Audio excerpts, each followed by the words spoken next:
What if I told you? Flup has rules. Rules he expects you to follow every single day. And no, I'm not talking about feeding him, walking him, or giving him treats. I'm talking about the silent rules dogs never explain, but always notice. Because every day, Flup is watching, learning, deciding whether you're someone he can fully trust. And if you keep breaking these rules, he won't bark about it. He won't complain. He'll simply become a little more distant, a little less confident, a little less connected. Today, we're talking about 6 silent rules Flup wishes every dog owner understood. And the last one? It reveals exactly how much Flup trusts you right now. Number 1. Stop staring at Flup when he's nervous. Have you ever noticed that when Flup feels unsure, he looks away? Maybe during a vet visit. Maybe when meeting a stranger. Maybe after getting scolded. Most people respond by leaning closer and staring directly into their dog's eyes, thinking, "Look at me, Flup." But in dog language, that's often the wrong move. Dogs use eye contact very differently than humans. Long, intense staring can feel intimidating, even threatening. That's why nervous dogs often avoid eye contact. They're trying to reduce tension, not ignore you. So when Flup seems uncomfortable, don't force eye contact. Turn slightly sideways. Relax your posture. Speak softly. Let him approach you. Because trust grows fastest when dogs feel they have a choice, not when they feel trapped. Number 2. Stop petting Flup after he asks you to stop. This surprises a lot of people, because most owners think, if Flup likes petting, more petting must be even better. Not always. Dogs have limits. And Flup tells you exactly where that limit is. Most people just miss the signals. A head turn. Lip licking.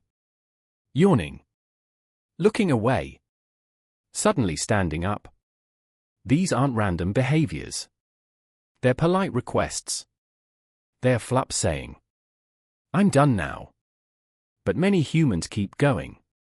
More rubbing. More hugging. More touching.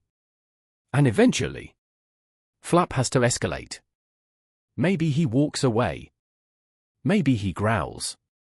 Maybe he snaps the air. Not because he's aggressive.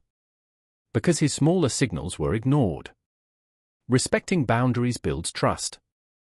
Ignoring boundaries destroys it. Even when your intentions are good. Number 3. Stop moving Flup's safe places. Does Flup have a favorite bed? A favorite blanket? A spot by the window? A corner of the couch? Of course he does. And here's something most owners don't realize. Those places aren't random. They're security zones. Places where Flup feels relaxed, safe, comfortable, predictable. Dogs thrive on familiarity. Especially sensitive dogs.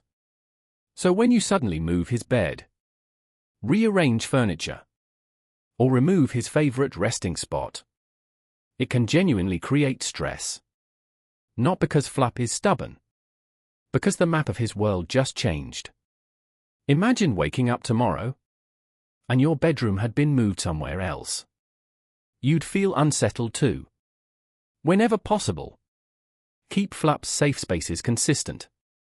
Because predictable environments create confident dogs. Number 4. Stop bothering Flup while he's eating. Imagine sitting down for dinner, and someone constantly touches your face, talks loudly beside your ear, or keeps reaching toward your plate. Pretty annoying, right? For many dogs, that's exactly what mealtime feels like. Food is important, especially from an evolutionary perspective. Even the sweetest dogs can become tense if they feel disturbed while eating. That's why Flup deserves peace during meals. Let him eat calmly. Without interruptions. Without constant petting. Without testing whether he'll react. Because mealtime should feel safe. Not stressful. And dogs who feel safe around food are often much less likely to develop food anxiety later. Number 5. Don't ignore Flup when you come home. This might be the easiest rule on today's list. And also one of the most important. When you walk through the front door, what does Flup do? Does he wag his tail? Follow you? Look excited?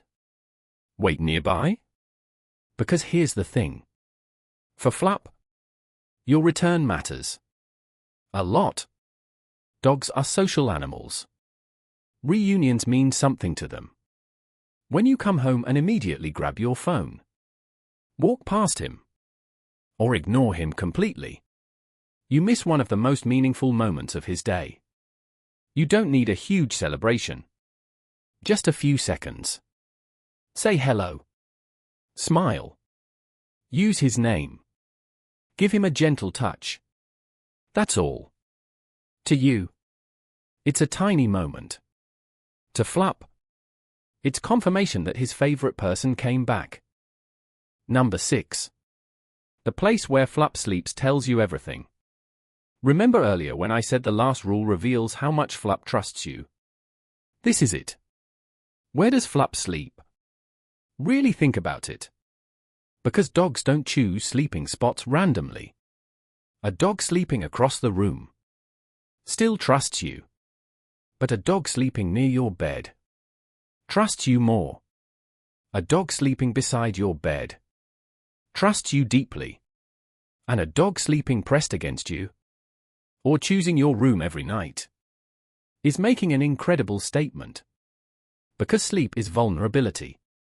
It's the moment when defenses disappear. Awareness drops. Protection fades. So when Flup chooses to sleep close to you, he's saying something powerful. He's saying, if anything happens tonight, this is where I feel safest. That's one of the greatest compliments a dog can ever give. Not a trick. Not obedience. Not excitement. Trust. Pure trust. So tonight, pay attention to Flup. Notice where he sleeps. Notice how he greets you. Notice the signals he's been sending all along. Because the truth is, Flup has probably been teaching you these rules for years. Quietly. Patiently. Without ever saying a word. And if Flup is sleeping somewhere nearby right now, tell me where in the comments. On the bed? Next to the bed? Or curled up in his favorite spot?